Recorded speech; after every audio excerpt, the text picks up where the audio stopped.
Hello, I'm Alex Mansfield, the host of Manny Talks Shooting, and welcome to another episode. This is the shooting podcast where I talk to individuals all across the shooting industry. We'll talk competition, self-defense, concealed carry.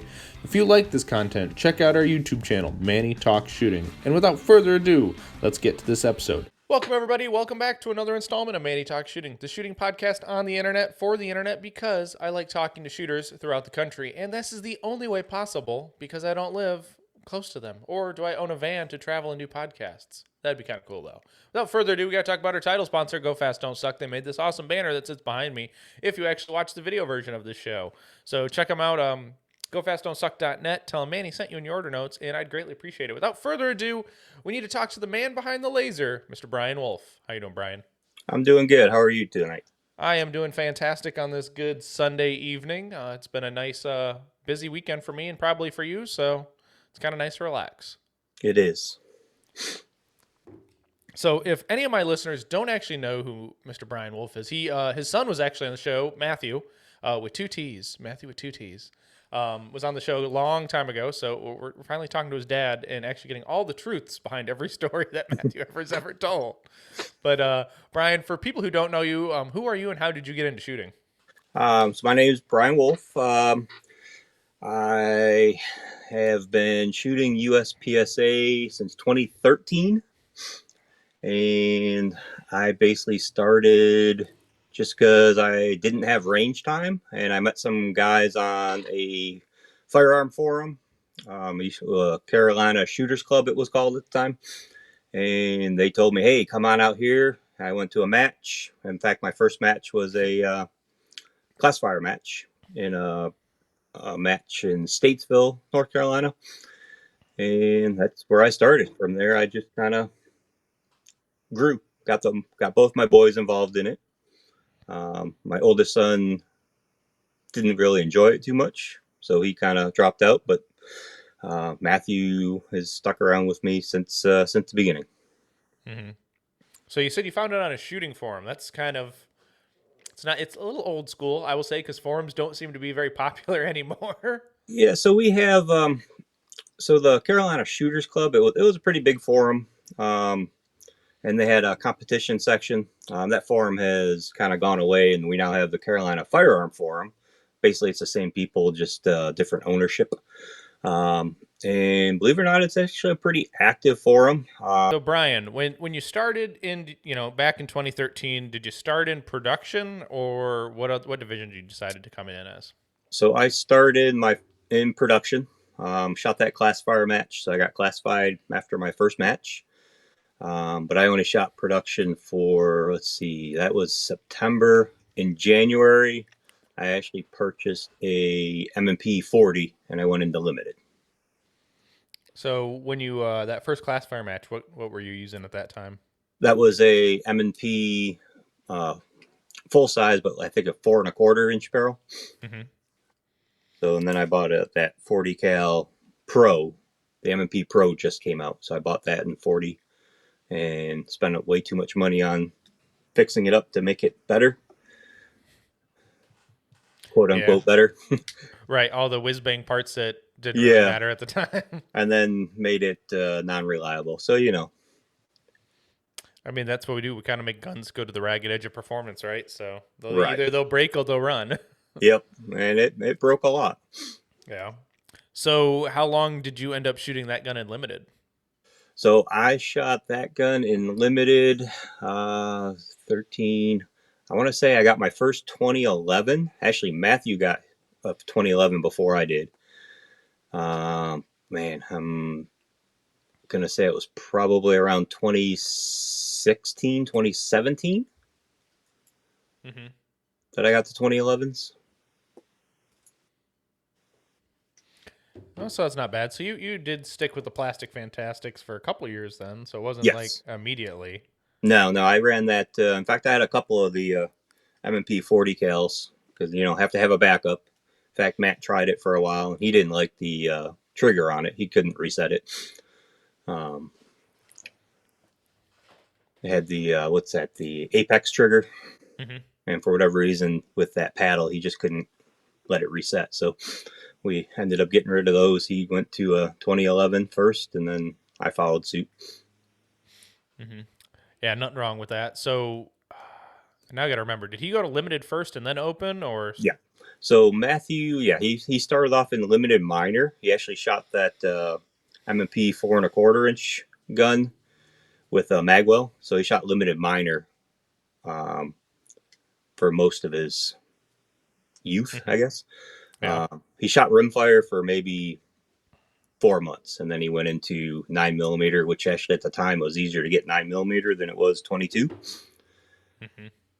And he shot limited minor, and then he got the tried 40, didn't like it, went back to the limited minor, and then he went to the 2011 40 cal.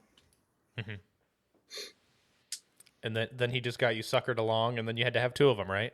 Yeah, and then it was so nice I had to get one for myself. At what point did you realize that you were going to both need open guns? So he wanted to always go to open. He wanted to race with all the big dogs, and so we did that. He actually did purchase his own open gun, so that was all done by him. And I went to open mostly because eyesight. Getting Mm-hmm. older, I was having issues seeing my irons, so he shot. That's why he shot limited last year, and I shot open Mm-hmm. until we got a second open gun. Nothing wrong with that. Absolutely nothing wrong with that. So you say your eyes made you go to limited because from limited to open because seeing a dot is so much easier. Right. Now did you instantaneously become a faster shooter going from irons to a dot, or were you slower because of it? It took a while to get used to the dot. So I grew up and was taught to shoot with one eye open. Mm-hmm. So that's how I always shot. And I tried both eyes open with irons, and it didn't work out real well for me. So I went back to one eye. But with the dot, I forced myself to use two eyes. So there's a learning curve there. But I tried shooting limited, last month, I think Matt and I shot, and it didn't go well. Was it more because you were just shooting at the pace of open with iron sights, or? Um, yeah, pretty much. Oh, okay. All right. Well, that's noticeable. Well, that's typical for everybody. It's like, right? I shoot open. I want to go fast. Oh wait, I have Yeah. these bumpy things I've got to read. Yeah, and then the recoil's different. And then, of course, we didn't actually practice or anything. We just, said we're going to shoot limited today, and that's what we did. Right. Yeah. So, from your start, 2013, how long did it take you to get involved at matches? So, actually, pretty quick. So, the first match I went to was at a club called Competitive Shooters of Statesville. It's a club that's no longer here. They actually disbanded. But they had, come set up, you shoot for free. And they were pretty close to the house. So I would go shoot their match and set up in the morning. And so I could shoot for free and then, put everything away. So I would be on the setup crew there. I started doing that at the Rowan match. At the time, I actually lived in Mooresville, a little bit farther away from Salisbury, with a Rowan match. Mm-hmm. But I would also go set up in the morning, shot for free. And I think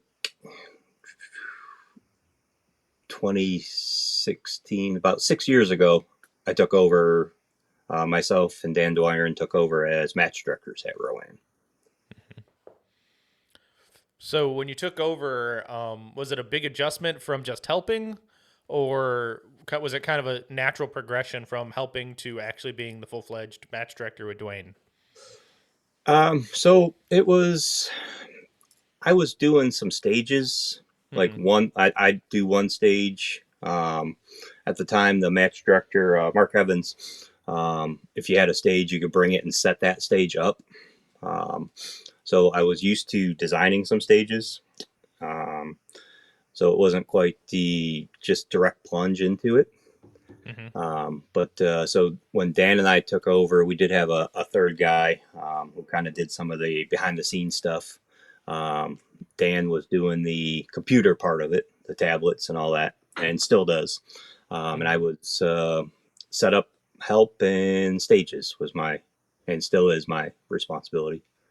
Mm-hmm. Well, and it must see now you still get a crew of people to help show up, correct? Yes, we're actually very lucky. We have a very dedicated group of people to come set up our match. It's the same guys pretty much every month with a few mixed in. We actually will set up Saturday morning. We get there about 7 a.m. and by about 9 to 9:30, we're pretty much set up, ready to go. And shooting starts at 10 or 11? We start shooting at 10 o'clock. We'll have a safety meeting on the bays around quarter to 10, plus or minus. And then, first shots around 10 o'clock. Right. So with that kind of efficiency and all the people there, do you have stages already drawn up, or are they kind of just... Okay. Yeah. So the typical is John Royer. He usually does one stage, and then I do 4, and then we have a classifier. Mm-hmm. That's not bad then, especially with all your help, you're able to hand out sheets and exactly and pictures and be like, here, go set this up on the ground. Right, and like I said, we have guys that are there every month.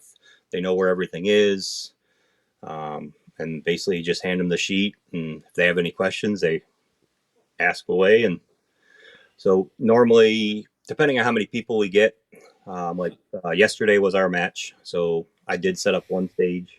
But once I got it close, I let Matthew finish it, and then I started walking the other stages, make sure, legalities and all that stuff, and shoot throughs, and just, the tweaking of them. Mm-hmm. So you mentioned Matthew there. So do you always work with him, or is it just the pleasure sometimes of building a stage with him? So Matthew has been helping us as long as I've been match director there. He's been coming to set up even before I was match director. So he normally, again, depending on how many people we have, as long as we have one per stage, we have a gator and a trailer that we borrow from the club, and he'll normally distribute everybody's stuff. So we don't have to carry it. And then once that's done, he just kind of goes to whatever bay needs help.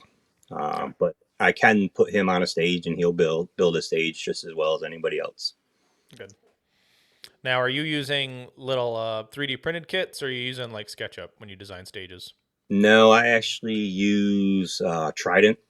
Oh, okay. Because it's what I've always used, and it's like $10 a year. Yeah. So it's not the most sophisticated program, but it works. It definitely gets the idea across of what you want on the ground. Yeah. So with the guys that I have, they've been probably about 4 or 5 years solid with us now, and they don't always put it down the way that I have it in my head, but as long as the stage works, who cares? Mm-hmm.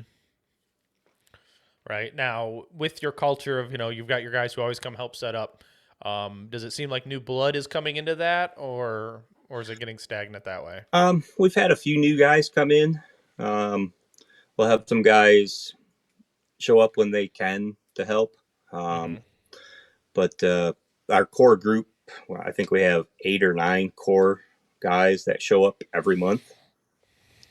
And then we have probably 4 or 5 that sometimes they're, sometimes they're not. Last month, I think we had 13 guys setting up.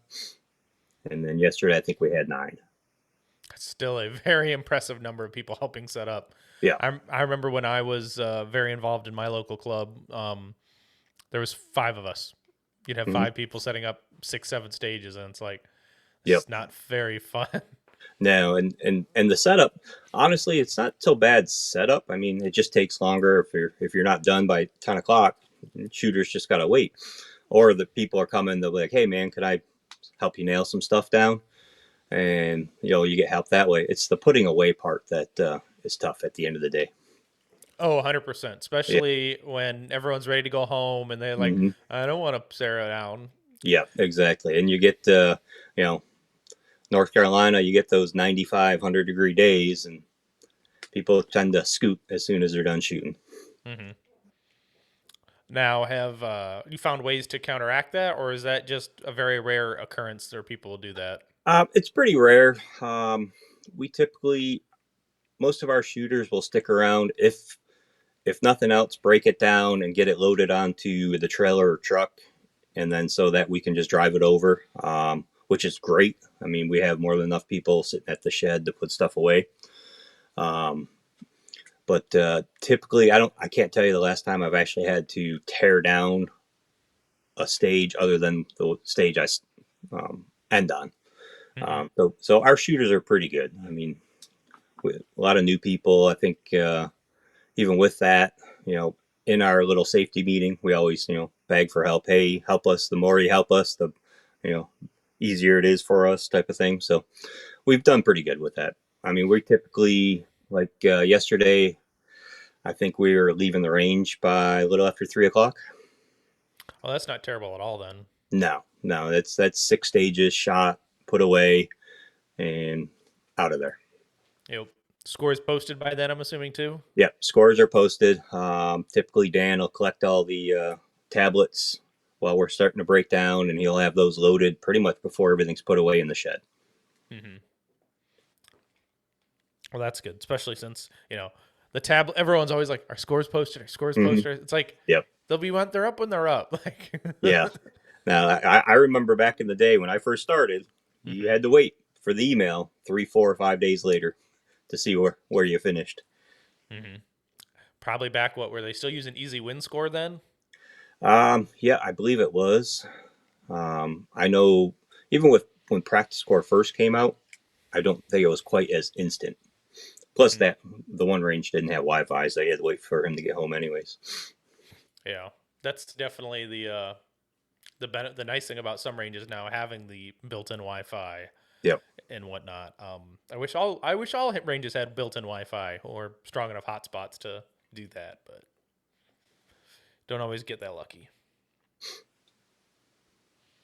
So now I forgot what I was going to ask, but it's okay because I'm going to ask a different question. So, how involved have you been with the Carolina Classic that's been hosted at your range? So I've been unofficially involved for most of it. The last, other than I typically would work a stage for the Carolina Classic, whether it's at Rowan or it's been at Sir Walter, I've worked there. I typically would run a stage. I typically will design a stage.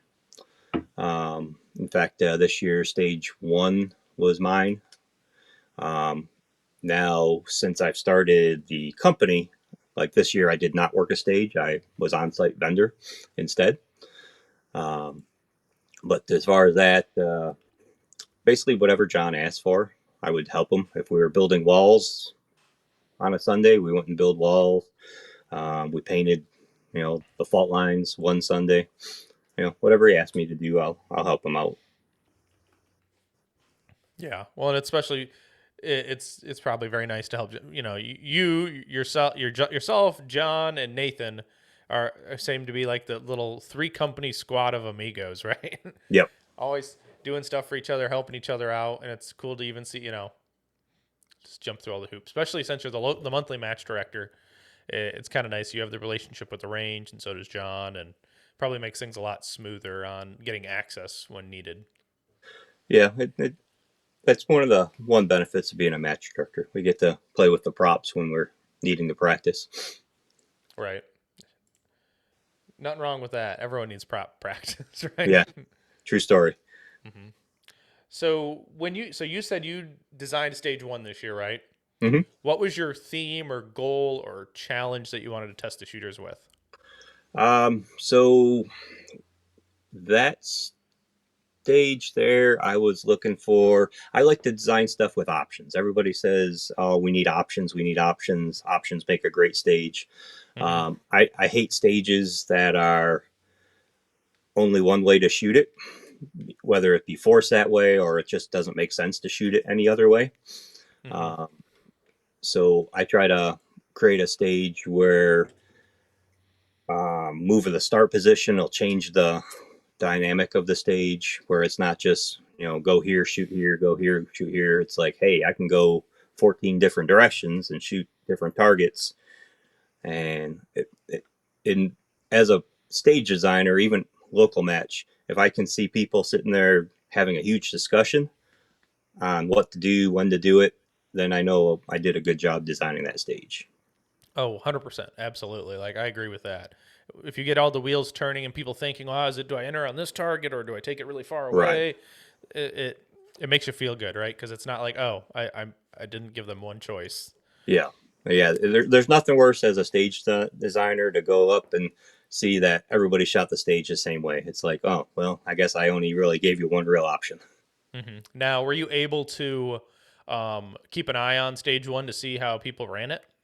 So I was where we had set up for a vendor. I was probably, I don't know, 200-300 foot away from it. So I could just, if I wasn't busy, I could walk over and just kind of glance and watch. And hmm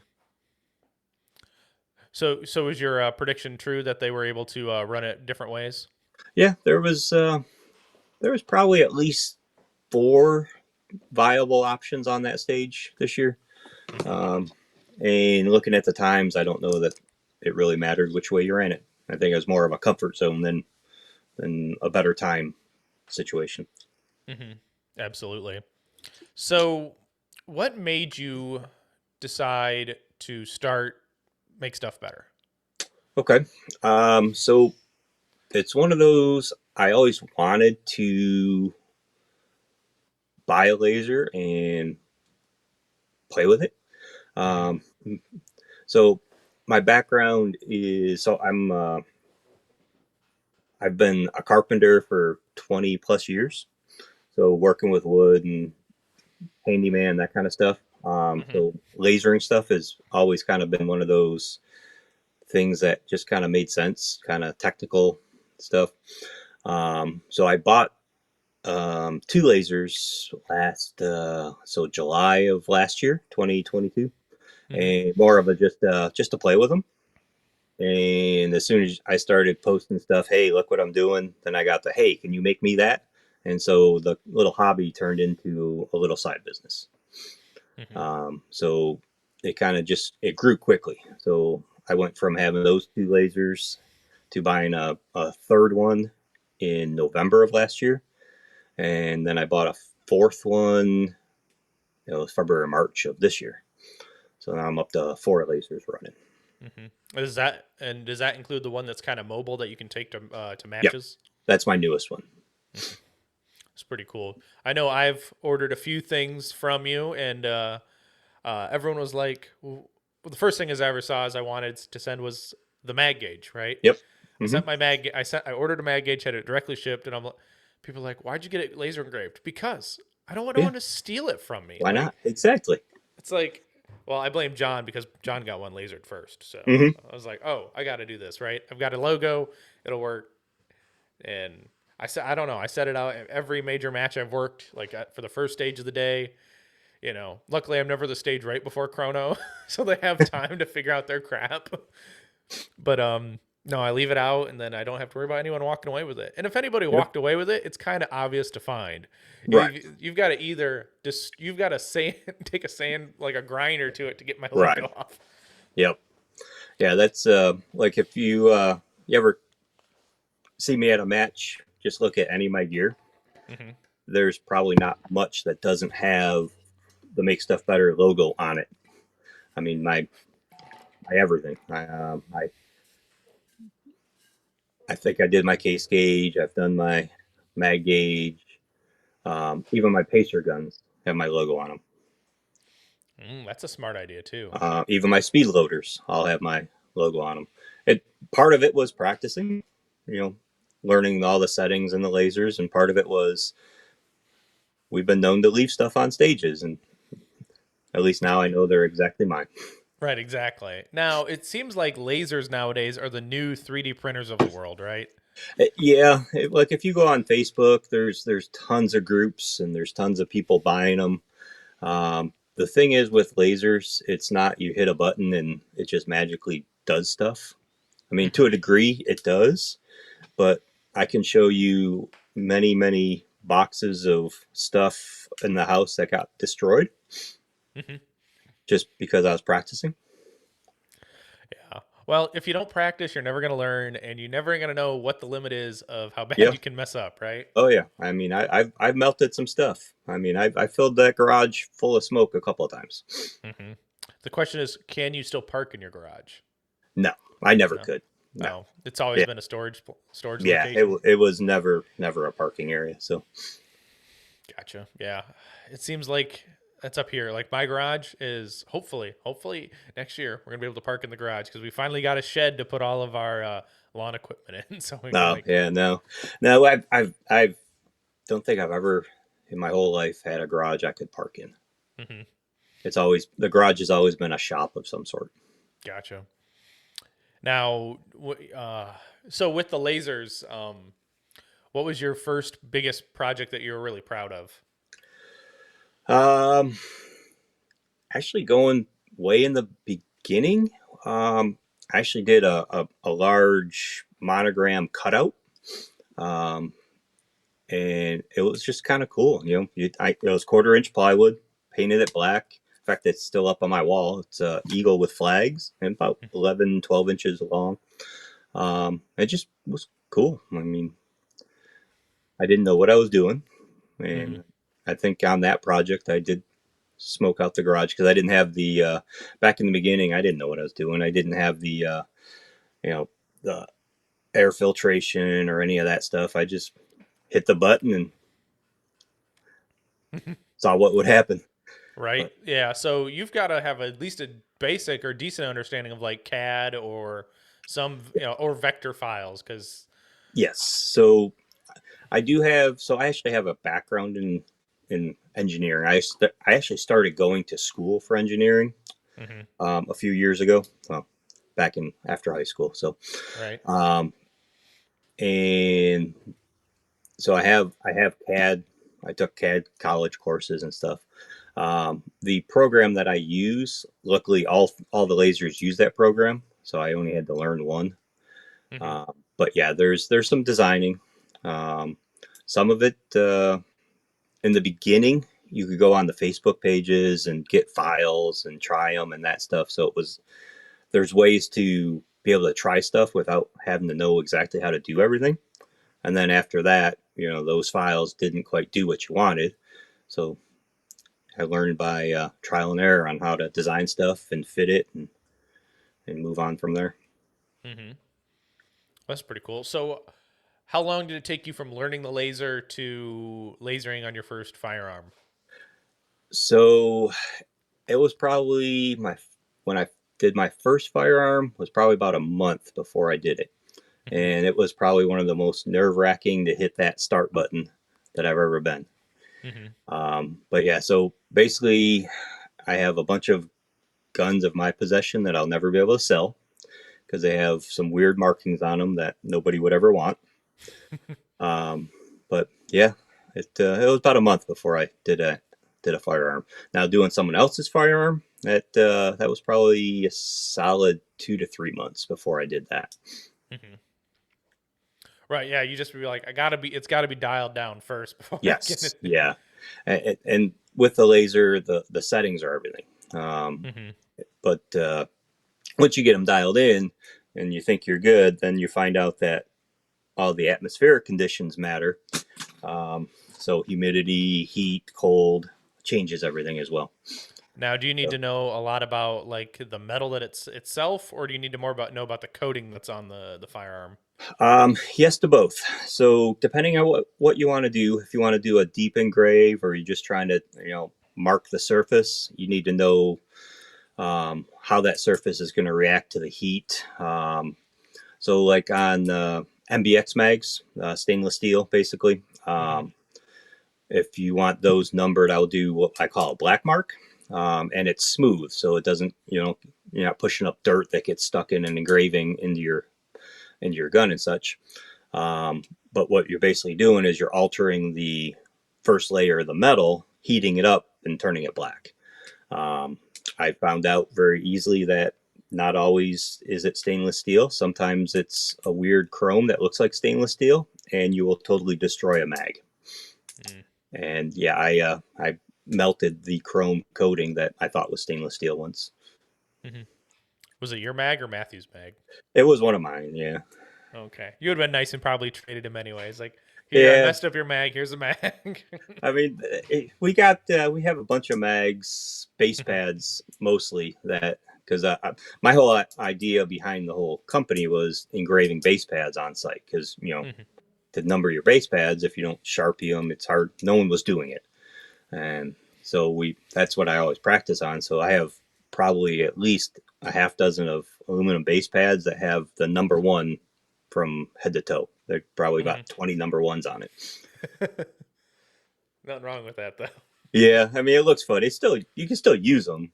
Mhm. I've since bought new ones, so they look pretty. So when I go to a match, they're not like, "What the heck is this thing?" Right?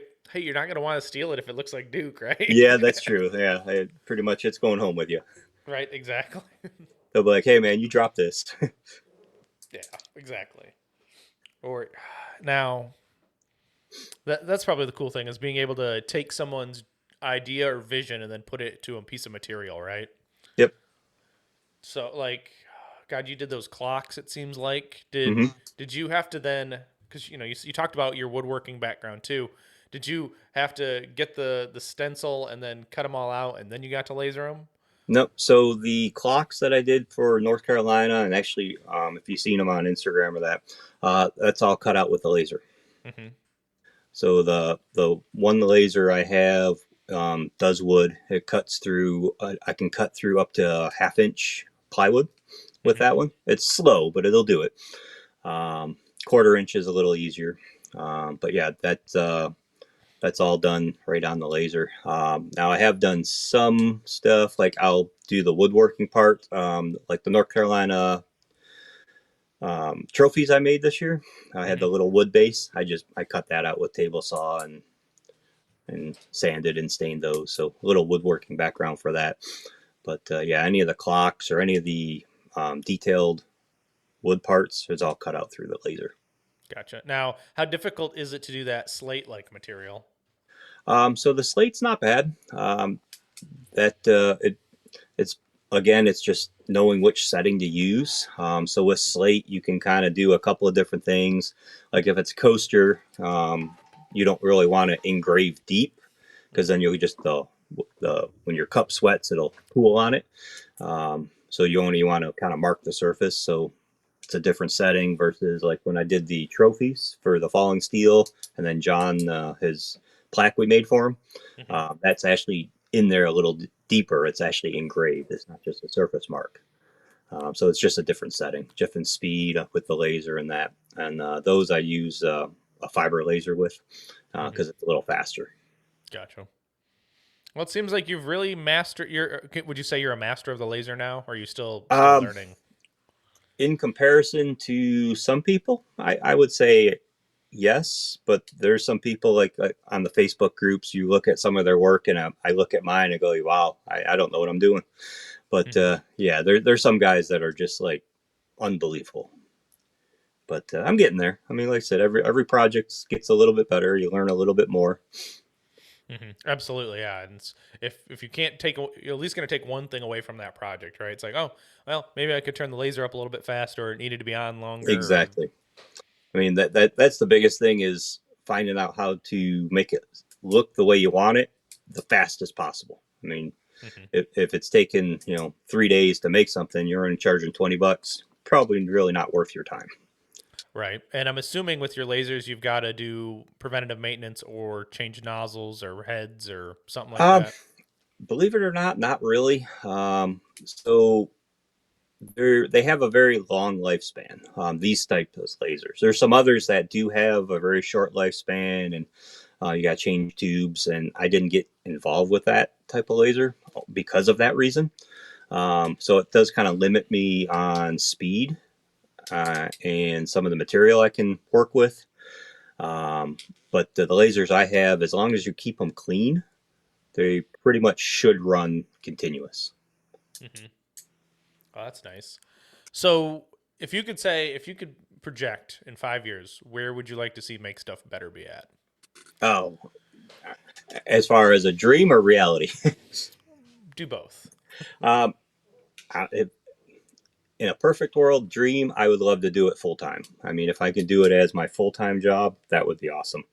Um, Do I see that happening? Probably not. But my goal for short term within the next few years, I'm sponsoring more matches. Next year, I think we're on slate for 5 matches right now, and on-site vendoring, and kind of up that. I mean, it's kind of a fine balance because I still do have to, work for a living to actually pay the bills. So I can't be at every match every weekend. It was kind of nice when Rowan was hosting A6 in North Carolina because it's only a 10-minute drive, so not a whole lot of travel time involved to vendor there. But so next year we're traveling quite a bit, so we're going to see how it plays out. Kind of go a little bit slow into it, but pick up some steam in the next 5 years on it. Well, that'll be nice, and that's that's everyone's dream, right? To be able to do the full-time thing, Right. Like Nathan Carter. I'll say he's very, very lucky to do what he does for a living now instead of what he was doing for a living. Right.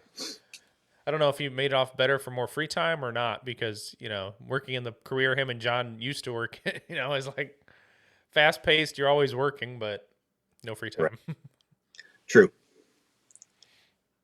I always make fun of John though. It's like, so you behind schedule, or you had a schedule due to whatever happened on Sunday. But that's always a fun part. But and it's cool. Like I said earlier, you three are like the three amigos because you're always collaborating at something. It seems like. Yeah, we have quite a few group texts on talking about what matches to go to, what matches we're sponsoring, and that kind of stuff. And especially for North Carolina, what are we going to do? What time you get in there? All that stuff. So, and we help each other. I mean, we even before I had Make Stuff Better, John sponsored Matthew. I mean, I get all my components through John. I reload my own stuff, but I do get my components from him. Nathan's been a huge help through the years. I've gotten countless parts for the guns from him, support from him. So SSI has been a huge, huge help for me and Matthew as we came up through the shooting sports. Nathan's been in it forever. So now I just like to give back to them. I laser for those guys, and they're like, "How much?" I said, "Just a big hug, man. That's all I want." Yeah, that's always a cool thing too. I see now that Nathan's got a little bit into lasering on some of the parts, but yeah, he bought himself a little laser, and so he can mark some of his parts and stuff. Yep. Especially I think the last one I saw was his alpha droppers. Yeah. The powder funnels, which probably fly off the shelves like hotcakes as it is. Yep. Like I have one in my press because yeah. it's the best bullet. It's the best powder dropper out there. Yeah, I got one in each of mine. So I'm surprised that you actually load your own ammo. You just don't go over to John's and be like, "Load, please." Yeah. I'm not saying it. So I do actually get some ammo from him. We started shooting Glock matches this past year. Nathan kind of got us into it, and it's fun.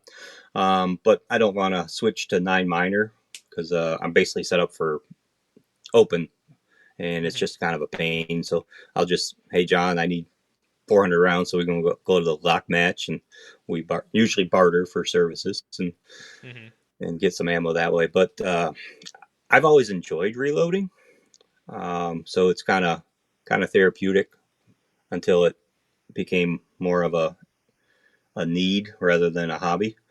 So I still pull a handle. It's not automated yet. I do run a 1050 though, so it's not terrible. Yeah, well, probably because you do it for the swaging, right? For your pockets. I was. So I actually started using process brass just recently. I got some from John, and he got me hooked on it because pulling the handle was starting to hurt the shoulder and the wrist after a while.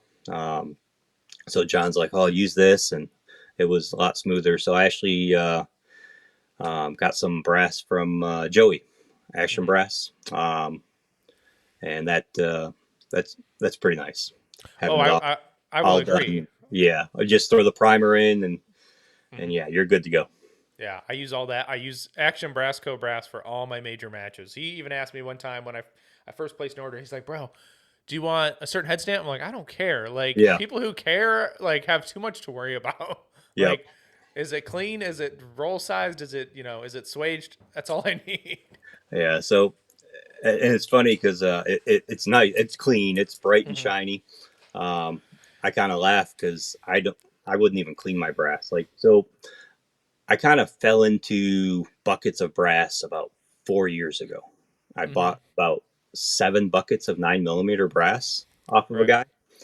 And so that finally ran out last year. And no, this year, but in the summer. So that's why I started looking for other brass options. But yeah, I never even cleaned it. It came, well, it was once fired stuff from indoor range. I'm like, yeah, it's clean enough. Throw it in Hmm. there and go. Right. Yeah. Your dyes do most of the work anyway. Yeah, it's fine. You're a little lube. Don't worry about it. Yeah. Now I'm curious. Are you using AA7 or HS6 or some other powder? So we are currently using 3N38, but that's Me a recent too. change. We were using Major Pistol Okay. because of the price, but you cannot find it. So we're using 3N38 right now. It's expensive, but luckily Matthew works at a reloading store, Hmm. so he's been buying the powder recently, so that's Hmm. helps out some too. Well, I will say I do enjoy 3N38. It is very decently clean Yeah, and it meters well. I'll say that yes, it's it does. I hate loading it because I spill it so much yep. when Hmm. but yeah, it's definitely clean. With Major Pistol, Shooter's World Major Pistol, I loved it. It was cheap, but it left that oatmeal in your barrel lugs, Hmm. and so every match I'd have to take the brake cleaner and clean it all out. But Hmm. yeah, 3N38. I looked at the guns today because I was going to clean them while the laser's running, and I'm like, I don't know why I need to clean these. Hmm. So they're going to go another match before I scrub them down. Yeah, it seems like maybe I'll take my gun apart and wipe it, but it's not like a massive Right. clean either. It's just like, Yeah. okay, I wiped off the gunk that's in Mm-hmm. the chamber. We're calling it a day. Exactly. Yeah. A little bit there, and you're good to go. But yeah, so we're running 3N38. I think I got probably 12 pounds of that sitting on the shelf, and Matthew's going to get some A7, double A7, and we're going to Hmm. try that too. I've heard good things about that. Yeah, it always seems like there's always something to be experimenting with if it's Right. powder or a bullet Yeah. type. And 3N38's great, but it's just so darn expensive. I mean, I can get Hmm. 8 pounds for the price of the 4 pounds of 3N38. So Hmm. Well, and then I was like, I don't know what powder was it. Maybe it was HS6. HS6 jumped up like astronomically, yeah. but it was just like I'm kind of in your same boat. It's like it's a little pricey, but it's nice and clean. So it's like, do I keep buying it or is it? Hmm. Well, the thing is it available too? That's always the hard part. Is the powder you want available? Exactly. And that availability tends to change your purchasing quite a bit. Hmm. Now you're probably what 9.1, 9.2 grains of powder. 9 even. Okay, so you're getting a little bit less out of your less powder usage. I'm at 9.2. I Okay. probably could bump it down to a 9.1, maybe 9.0, but I was always told, the guy who built my guns, like, yeah, I run 9.2. I'm like, okay, works for me. Fair enough. It's like, Yeah. and our guns are identical other than appearance. It's like, okay, check it, check it. But yeah, I agree with you. The shoulder does suck to reload ammo at a high Yeah. rate of speed. Now the question is, why don't you make Matthew load the ammo? Um, Honestly, I don't mind doing it. Hmm. And he would. He definitely would. He case gauges most of the time. Um, but I also I like to control stuff. Hmm. So Matthew, fun story. Way back when I had a Lee Loadmaster press. Hmm. Matthew wanted to reload, and if he was 12, I'd be 11 or 12. He didn't push it all the way down. Loaded a couple hundred rounds, which back then, 100 rounds was a lot for us. Hmm. And not one primer was seated. I mean, they were sticking halfway out. Oh, So yeah, but yeah, yeah, I can since then understand he that. really hasn't loaded anything. Well, I mean, as long as you enjoy it too, right? Yeah, Now, I've been thinking about getting automation. I don't shoot as much as I'd like, but an automation would be nice. You can just stand there, you watch it Yep. run. Yeah. So I have I don't know if it's quite a luxury, but as the laser's running, if I'm running something big, I either stand there and watch it, which is, good for a while, or I sit there and load ammo. So I can load ammo, run the other laser, jump back and forth.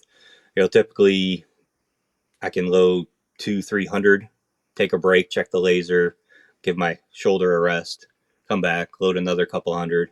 So and I'm not just sitting there loading 1,000 at a time. Hmm. Absolutely.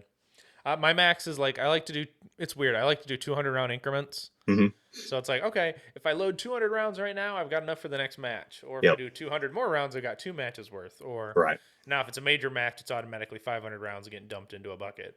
Yeah. So yeah, remember everything I do is double. So I gotta Hmm. for that local I need 400. Yeah. Yeah, that's for sure. Now, have you been able to test any of John's 9 major? Yeah. In fact, after the match yesterday, we shot some of his. John, when he had some quote unquote defects, like hey, these might have some minor in them because if he has an issue, Hmm. um, he donates some of those to our practice rounds. So we shot quite a few of his rounds. Hmm. But yeah, we chronoed some of his newer rounds for him yesterday. He likes to check them in different guns and such. Yeah, he sent me some, and he's like, "Have you shot that yet?" I'm like, "It's cold up here." Like Yeah, I, I did just join a new indoor range, so maybe I'll be able to chrono my own crap inside. So I'll be happy with that. yeah, that's one of the benefits of North Carolina. Yeah, it was a little cold yesterday. I think it was like 45, 50. Hmm. Oh, speaking of that, how many shooters did you end up with yesterday? I think we finished with 71, 72. Is that average for you, or is that a little low, a little high? For this time of year, that's probably about par for the course. We typically get 70 to 80. Our max is 84. We kind of cap it um, just because we don't want to, we could probably have more back before COVID. We would the match would um, fill in about 10 minutes. Like we would fill it to 90, knowing that people would drop out to get to 84 by Friday. Um, but yeah, we would cap it at 90 and we would have the match filled in less than 10, 15 minutes.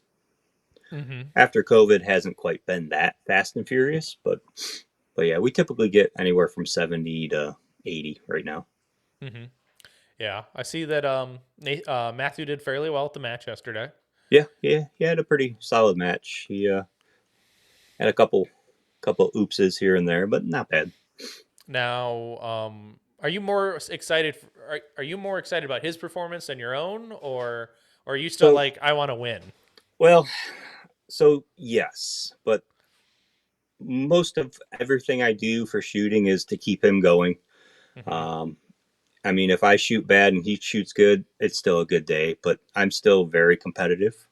Um, so yeah, if I have a bad stage, bad day, it still bothers me. But yeah, me shooting's not so much about me anymore. Mm-hmm. It's about him. Right. Now, when you guys go to a match or a stage, will you actually talk stage plans or? Oh yeah, yeah, 100%. I will say one great thing about Matthew: he sees stuff I don't see. I mean, and plus he'll walk with other people, walking stages without me, and then get their ideas. So, yeah, if I'm lost at a stage, I'm like just don't know what I'm doing. I'd be like, Matt, where are we going? What are we doing? Mm-hmm. And then he'll hear us argue about stages too.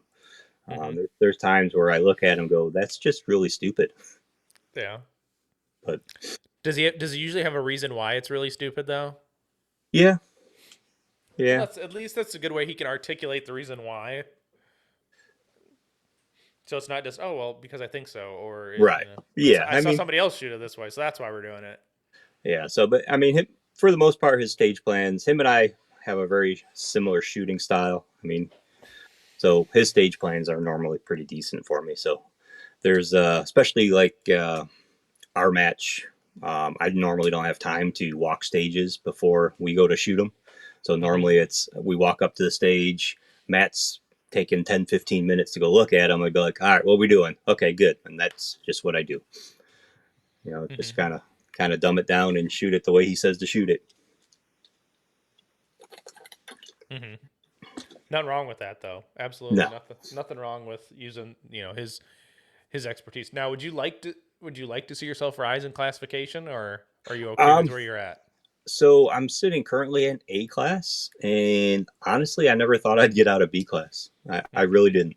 I thought I'd be B class for life, and I always joked about it, But yeah, I hit A class this year, and I never thought I would. So, Yeah. so Well, I don't ever see myself becoming master. No, I honestly don't think I can do it. maybe not open. Maybe if you switch to another division, maybe, or I don't know. I mean, to put in the time, I mean, I do practice. So Matthew's kind of more naturally talented shooter than I am. He can get away with not quite practicing as much, but yeah, I have to dry fire and practice, and I can definitely tell when I don't. But yeah, I just don't. I don't see myself getting to master, especially now that with the company even going to majors. It's not so much about the shooting; it's about the company now. Doing the vendoring and doing the networking and all that stuff. So, which I'm okay with. right. Now, have you any ambitions of building or buying a limited optics gun? I actually thought about just getting one of the optic mounts that go into the dovetail and converting our 40s and just playing. Dan Dwyer, the other match director for Rowan, he did that with one of his 40s, and I shot it, and it was pretty nice. 40 minor is a very, very soft round. I mean, I would hurt a little bit in capacity, but not really. Right. It's what you can get 20 rounds in a I can mag. do 20 plus 1 in the 40, and then So I think you I lose get 3 20. rounds. Yeah, because I get what 22 or 23 in my nines. So yeah, I mean, honestly, it wouldn't matter. It'd be just like shooting limited. Right. I mean, that's the kind of the idea, right? Limited Right. optics. Yeah. So I thought about doing that. The mounts, I think I can get a mount for like $50-$60 from, I think EGW has them, but I just haven't done it. Gotcha. Yeah. Now, are you able to talk about that really cool laser project that you posted the other day on Instagram? Yeah. Yep. In fact, I did make sure to ask David from MPA if it was okay to post all that stuff. So he's like, yep, green light, go ahead. So how did you feel as a person or a business like to be asked to kind of do that project? kind of honored, honestly. I mean, that was a huge project. So it was a ongoing conversation. So David and I, David's somewhat local to us. I mean, he's in Georgia, but he comes up to a match here in Spartanburg, South Carolina, which we go to. In fact, we'll go to Saturday. It's about 2 hours for us. So we talked to him there, and we've known David for years. But yeah, so he mentioned it to us. We shot with him at Spartanburg the one time, and he's like, "Yeah, I'm gonna bring him up to you," and I'm like, "All right." And then nothing, And then we shot with him, I think the month before the classic, so in August, and he's like, "Hey man, I got them. They're ready to go." I said, "Okay, bring them to the Carolina Classic," and he did. Show me what he wanted, and he's like, "I want this one. Just if it has a flat surface, I want scroll work on it." I said, "Okay, you got it." Now, with that, the MPAs, they've got that tri-top look on Mm-hmm. the very front, like, well, Yep. the whole gun really. How challenging is that to take in with the laser? Because it's not necessarily a flat level surface. Right. So with the laser and the programming, you can account for surface height differences when you're running it, and depending on what size lens you use, the focus distance has a little more variation. Like it'll stay in focus for a longer distance with the bigger lens you use. So like on like any slide where you're doing the top and it's rounded, there's a couple different ways. I can just use a really big lens and it compensates, or I can actually program in the radius and it'll compensate the power level for that as well. So there's a couple different ways I can do it. Good. So at least it's not so much of a headache, right? Yeah, You're not having to do geometry or something to figure no, out. no, it's not quite that involved.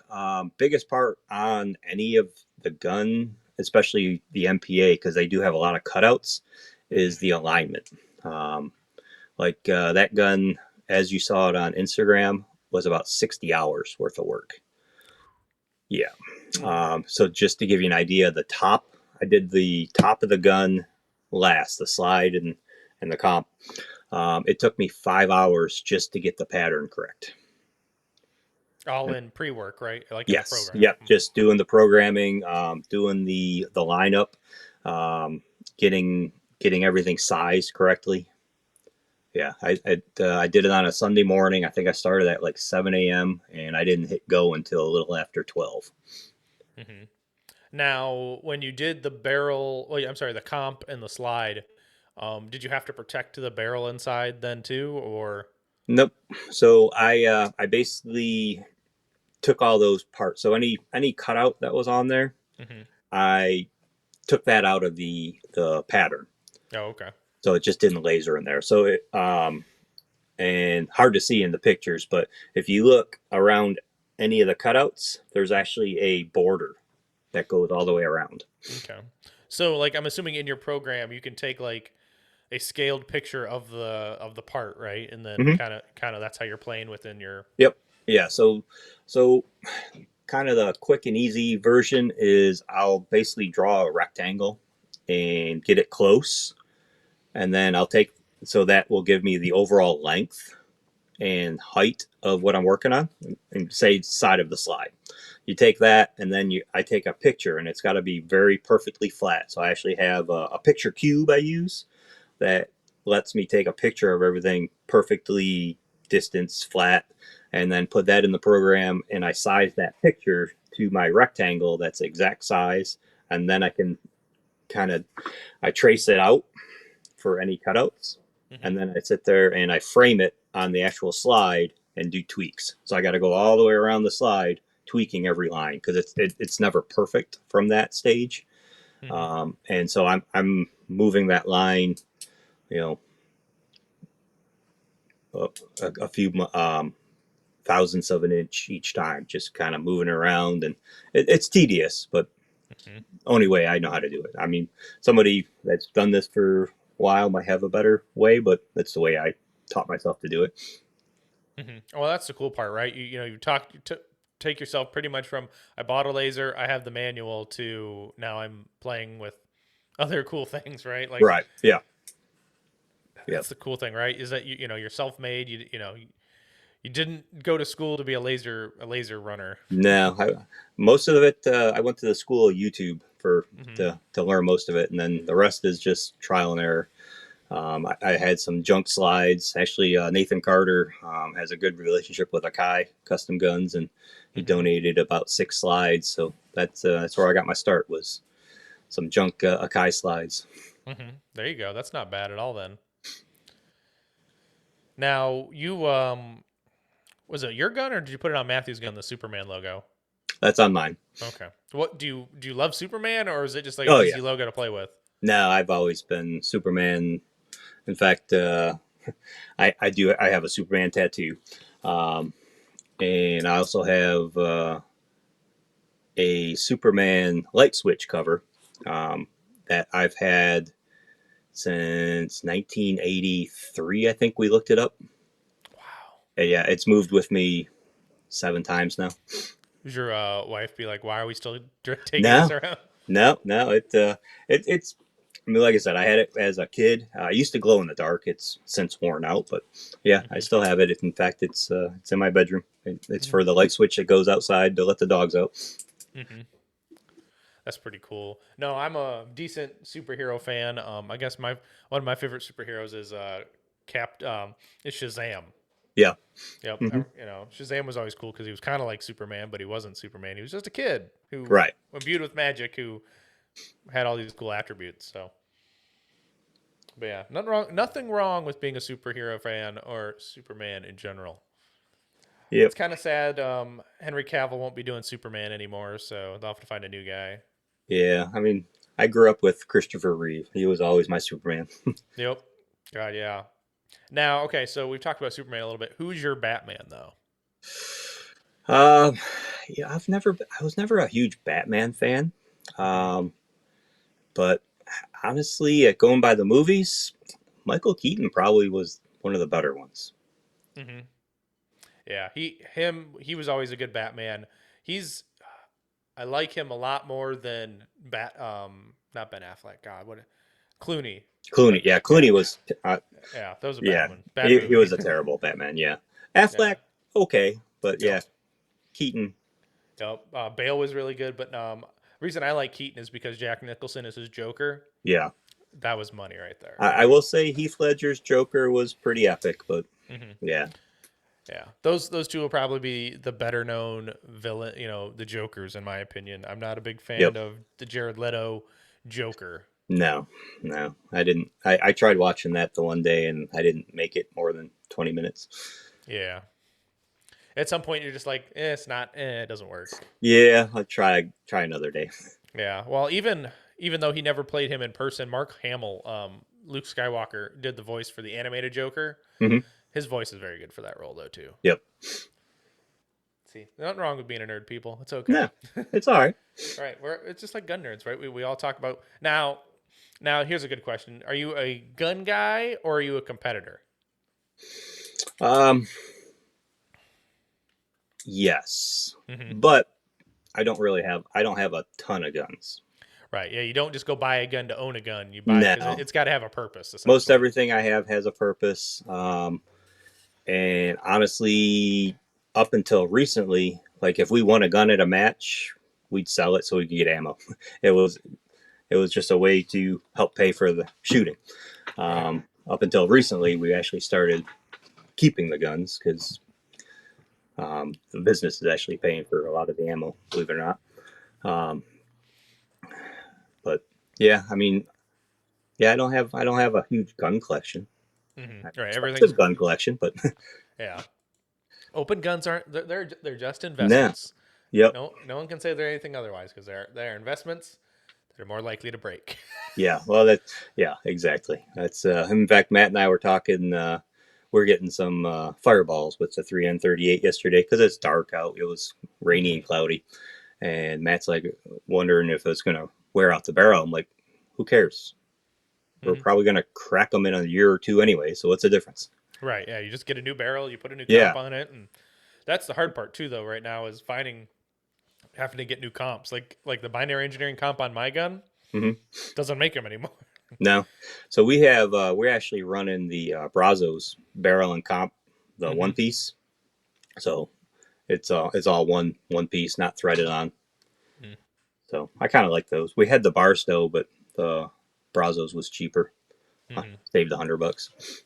Right. Nothing wrong with saving money because Nope, more money means more bullets. you got it.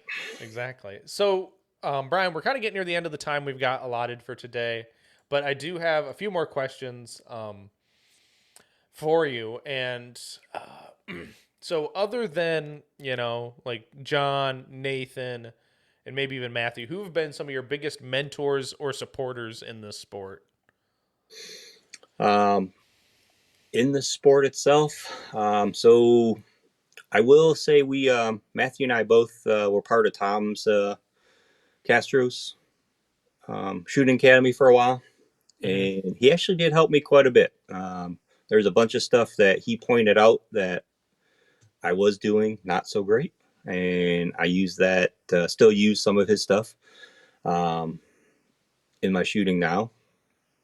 Mm-hmm. Um, but as far as support from shooters, um, let's see.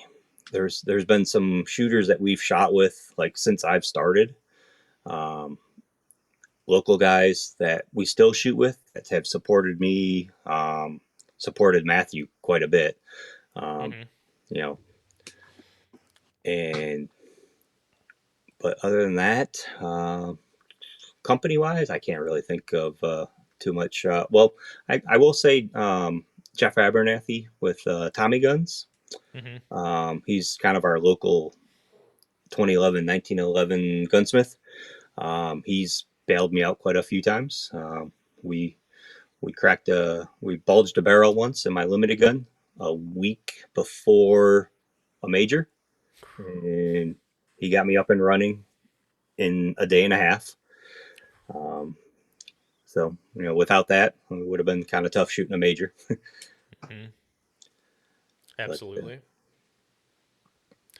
Well, fair enough. Now this is the part where I let you, plug your good buddies, right? This is the part, your true partners, your people who, you can't really call them sponsors because, you guys are more of a partnership. So you can go ahead and share that now. Oh, you mean John? Yeah, John's always been.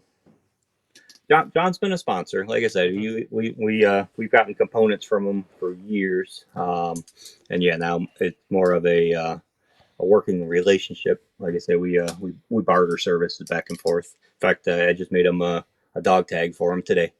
It's like, I need a dog tag. I said, what do you want on it? What color? Not a problem. And as we already talked about Nathan with SSI. Without him, we probably wouldn't be as far as we are in shooting. And then, of course, Jeff with Tommy Guns helped us out quite a bit. Let's see.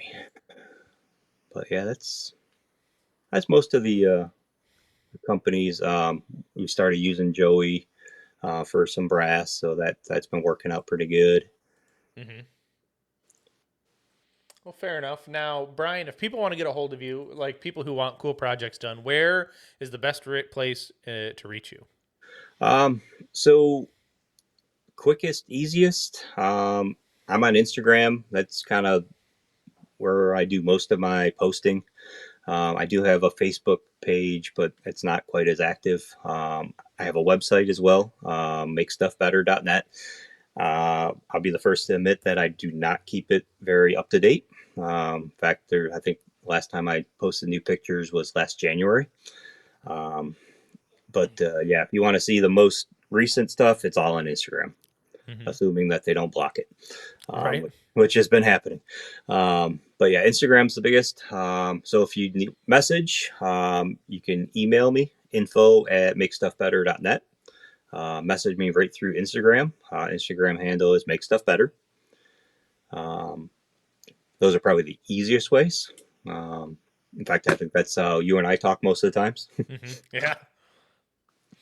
I blame you because it's usually something cool on your page, and I'm like, I need this. You need that in your life, man. I mean, right, exactly. seriously. It's like, oh, this would be handy to have, and then Yeah. it's like, Yep. And then, like I said, we planning on being at. I posted on Instagram there. We got 5 majors that we're signed up for to be on-site vendoring at. We're gonna probably plan on sponsoring some that we may not be vendoring at, but still be a sponsor of. But yeah, the on-site vendoring is kind of where I want to be. It's kind of fun. You get people coming up and like, hey man, can you do these? I'm like, yep. Give me 10 minutes. Knock it out for you. Yeah. That's always cool. And especially you get to see the gratification of the person right there and then. It's like, cool, I get this done. Yep. Yeah. Yeah. So so I did it this past spring. My first time I did it, we did a Glock match here in North Carolina, in Cherryville. It's about hour-ish away from the house. And I only had I had a small laser at the time, which would do vinyl base pad, or aluminum base pads pretty well. And I didn't really laser too much. It just word of mouth wasn't there. It was a group that doesn't know me. But it was still good. I had a lot of stuff on the table. That was my first vendoring experience, and I had Nathan and John there with me, so it was a good time. And then we did A6, of course, in my backyard here in Rowan. And that laser was also the smaller one, but I did quite a few base pads. I did did a couple of mags for some people. I did a lot of stuff because I was here at my home range, and took it home and did it and brought it back. I did a bunch of guns for people, slide engraves and stuff. We the People was really popular at A6. I did a lot of We the People on gun slides, probably at least 4 or 5. Um, but that was tough because I was at the range till about 6:30 at night. Got there at 6 in the morning, and then I was home till midnight lasering stuff so I could bring it back the next day. And that's when I said, you know what?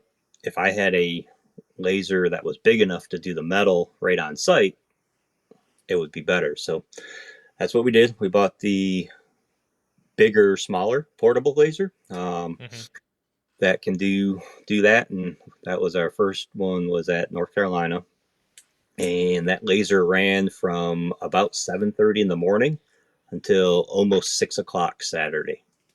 It was just constant. I had that much stuff going. In fact, I didn't even finish everything I had. There was some stuff that people didn't want right away, so I came back Sunday morning and finished it up. Sunday it poured at the Carolina Classic, so it wasn't real busy that day, anyways.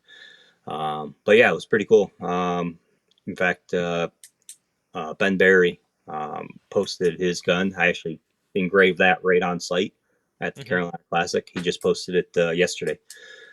Tagged us in it. I think it was a 2018 Nationals gun he won, so he wanted to signify that. But yeah, did it right on site with that laser. So it kind of opens us up to do more stuff. Michael Costley has a company, Ghost Blades USA. So he sells a lot of knives at the matches now. So him and I are kind of working out some stuff, and he's talks me up. I engraved a bunch of knives that he sold at Carolina Classic. So it's starting to grow. And then the MPA, we're doing a bunch of stuff for them. There's some more stuff in the works. David told me there's some slides coming my way here shortly. So a lot of stuff in the works. Oh, and yes, absolutely. More stuff in the works, and it's cool to see you growing and evolving and being able to do matches other than, just your super local area. So it's always cool to see where you're going to go. It's not going to, I can only see it going up from here. Yeah, it's growing. Honestly, if you would have told me that I would have done a full MPA gun last year, I wouldn't have believed you. I'm like, no, there's no way. But you did. But I did, and it turned out good. Hopefully you get to see it. I know it's going to travel with him to every match he goes. He did show me a picture. He did get it. I believe it's black nitride. Don't quote me on what coating. It's black. So he did send me a picture of it. Just to see what it looked like after the coating, because actually that's the only gun that I've ever done that's been coated. So any of mine that I've done, I just oil them. I've never recoated them since engraving, so I was kind of curious to make sure that it looks good even after the coating goes on it. Absolutely, yeah. That's the cool part about it, whatever it turns into. Well, Brian, brother, I appreciate your time tonight, and thank you for chatting to me. I had a blast, and I got to learn a bit about the lasing process, learned more about you, and all the cool things that you actually do for us in the shooting sports. So thank you there. But as always, listeners, get out and do things, and I will see you on the next one.